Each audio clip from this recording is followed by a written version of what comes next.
Ամեն դեպքում այսօր տեսակետ է հնչել, որ եւ տեղի կանգնում են, որ ձեր առնչվող իրավական, այսպես ասած, գործընթացներ կան, ԿՊ-ից ինչ-որ պատգամավոր էս մասին նշել։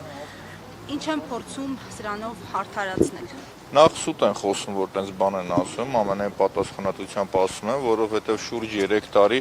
անընդմեջ խոսում եմ իրենց կոռուպցիաներից, ուղիղ ցույց եմ տալիս, ինչ կոռուպցիայի մեջ են, ինչ թալանի մեջ են եւ ոչ մի ընթացք չի ստանում այդ ամբողջ process-ը։ Այդ առաջինը ֆիքսենք, որ դա տենց չի։ Երկրորդը որ կա, մենք բոլորս ընդդիմադիր դաշտում գործող քաղաքական գործիչները լավ գիտակցում են, որ բոլորի վրա էլ աշխատում են։ Իսկն բոլորի վրա անընդհատ գիշեր ու ցերեկ, իսկն բոլոր ուժային կառույցները իրենց բան ու գործը թողած, օպերատիվ ծառայությունը թողած, տեսնում եք ինչքան սպանություն ա լինում, կամ թմրամոլության մակարդակը, կամ հանցավորության մակարդակն ինչքան է, իրանք աշխատում են ընդդիմադիրների ուղղությամբ։ Եվ իրանք հենց զգում են, որ ինչ որ մի հատ կեղտոտ բան պիտի անեն, դրանից հետո նմանատիպ կեղծ գործեր են իրանք հարուցում։ Այսօր ես պարզ ու օրինակը ցույց տվեցի, այդ կոռուպցիայի կեղծ մարտիկները որ կան, ասի դեզի փնջով կոռուպցիա եմ տվել ձեր ձեռը, ինչով եք զբաղվում դուք։ Էդի հələ նոր ժուրնալն է, կինոն հետևից է գալու։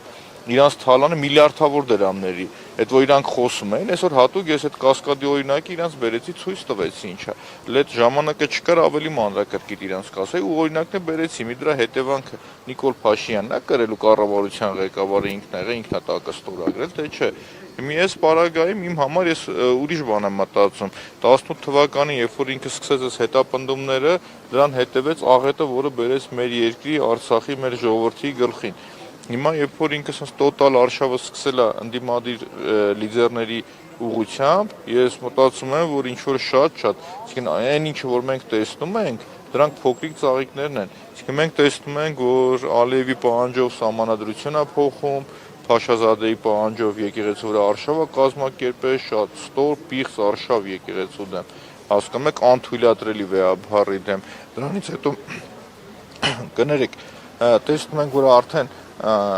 հստակ մեր տարածքները կտրում մաս-մասանում բաժանում է որովհետև մի քանի տարի առաջ ասում էր որ չկա դրա իրավական հիմքը, ինչ անկլավ, ինչ Տիգրանաշեն, ինչ մյուս խնդիրներ է, բայց այսօր հակառակն ենք մենք տեսնում ենք, որ ինքը ոնց որ Ալիևի խոսույթով առաջնորդվի առաջ։ Դրան գումարած հաջորդիվ լինելու է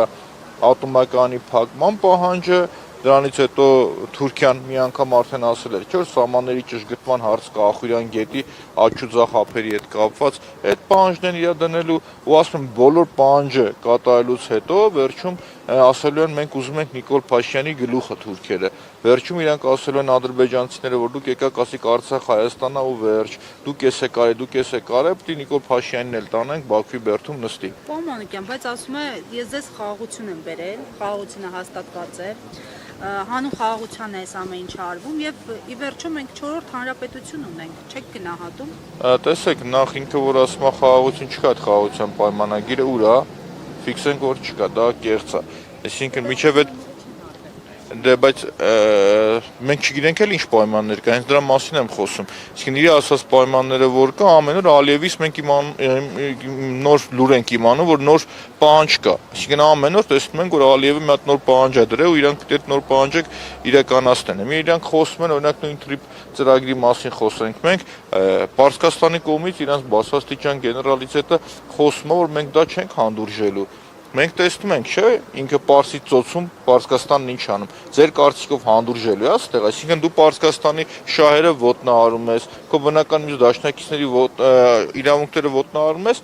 բայց այս պարագայում միայն ու միայն Ադրբեջան, Թուրքիա իրանց շահերն է սպասարկում դու։ Այսինքն այդ խաղաղության պայմանագիրն հասնելու համար այնքան կետ կա, որ մենք չգիտենք։ Այ որ ինքը բերի ասի ես 100 հատ ես զիջում եմ, այս 100 հատ, այս 101-րդը Ադրբեջանն է զիջում, հասկանանք այդքանով պրստում է։ Չկա, հələ առ այսօր ինքը թուրքերի պահանջն է, ադրբեջանցիների պահանջն է կատարում։ Պարոն Մանուկյան, այ օրինակ Տիգրանաշենի զիջման մասին հայտարարվեց, արդեն նշվեց, որ հայկական տարածք չէ, ուղիղ տեքստով, եւ հղում արվեց Ալմաթայի հռչակագրին, բայց Ալմաթայի հռչակագրի ընդունման ժամանակ Տիգրանաշենը խորհրդային Հայաստանի տարածքում էր արդեն։ Փաստացի ստացվում է, որ այն հռչակագիրը, որին հղում է արվում, իրավական ուժ չունի այս պարագայում,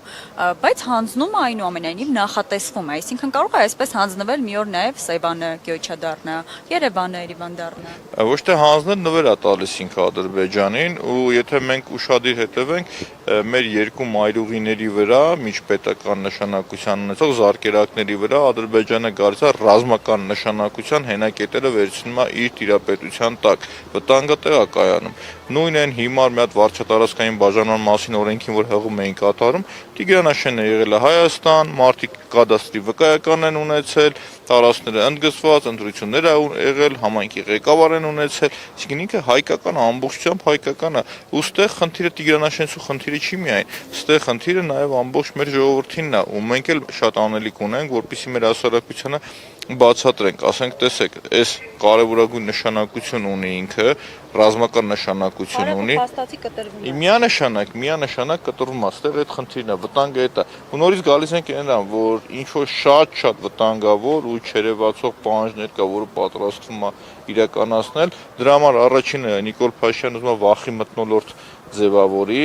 այսինքն ինքը փորձելով երկրորդ նախագահին կալանքի տանելով անհասկանալի, իրոք անհասկանալի է, որտեղ կառավարության բոլոր որոշումները ժամանակաշրջանի վավերացրել է հանրապետության նախագահան։ Այսինքն ցանկացած հետևից, բայց մնացած կառավարությունն ինչ արել։ Այսինքն մի մարդ պետք է դներ բոլորը ուսումնասիրեր, գնար չափագրեր, բերեր, ասել, абսուրդ է, պրոստո абսուրդ է, էլի, հասկանում եք, շատ абսուրդ, որը ինչ հարց տվեցի կներեք։ Ընդհանուր ինքն էր, ասում էր պայմանները չի կատարվել, բայց այս այսի 4-րդ հանրապետություն է եկել եւ խաղաղություն է բերել։ Չկեղծ է 4-րդ հանրապետություն, տենց որ իրանք որոշել են 4, չեմ հավատում, չկա տենց 4-րդ հանրապետություն, ասում կեղծ է։ Իրանք երբ որ տեսեք 3-րդ հանրապետությունը որ ասում ենք, մենք բացատրում ենք 3-րդ հանրապետություն։ Ունեցել ենք առաջին հանրապետություն, երկրորդ հանրապետությունն եղել է սովետական Հայաստանը, երրորդը անկախացած Հայաստանի հանրապետությունը։ Հիմա իրանք երբ որ մի պա Էդգար Ղազարյան լավ ելույթ ունեցավ իմիջիալից, ասում է ժողովուրդ շատ վտանգավոր է։ Հենց ասացիք չկա երրորդ հանրապետություն, ասել են դուք ով եք, չկա, 4-ի մասն եմ մոռացել։ Լեգիտիմացնեն այդ խոսույթը։ Հա, այդ խոսույթը կլեգիտիմացնեն ամբողջությամբ, չկա, էլի սուտ է այդ ամեն ինչը։